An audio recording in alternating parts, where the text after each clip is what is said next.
Hi all. ఎప్పుడు ఆ cooking videos అయినా అప్పుడప్పుడు ఇలాంటిది కూడా చూస్తే బాగుంటుంది. మా పాపని స్కూల్ నుంచి తీసుకురావడానికి అని చెప్పి వెళ్తున్నాము. ఇక్కడ మామూలుగా వాడైతే నడవమన్నా కూడా నడవడు. బట్ ఎదురు వాళ్ళ అక్క ఉంది కాబట్టి వాళ్ళ అక్కను చూసి నడుస్తున్నాడు. అది కూడా అరుస్తూ పిలుస్తూ నడుస్తున్నాడు. ఫస్ట్ కొంచెం సేపు అయితే నా హ్యాండ్ పట్టుకున్నాడు. ఇంకా అసలు వదిలేసి నడుస్తూనే ఉన్నాడు. పడుతున్నాడు, లేస్తున్నాడు, వాడంతా వాడే నడుస్తున్నాడు.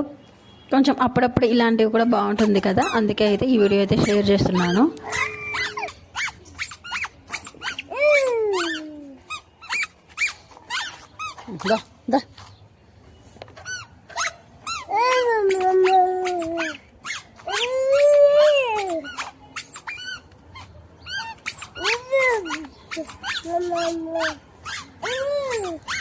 ఇంకా మా ఇంటికి వచ్చేసిన తర్వాత కిందన ఒక ఆంటీ ఉంటారు. ఆ ఆంటీ తనకి తెలుసు, అయినా సరే పలకరిస్తే ఎలా వాళ్ళ వెనక్కి వెళ్ళి దాక్కుంటున్నాడో చూడడానికి చాలా బాగుంటుంది కదా. ఇలాంటివి ప్రీషియస్ మూమెంట్స్ అంటారేమో కదా.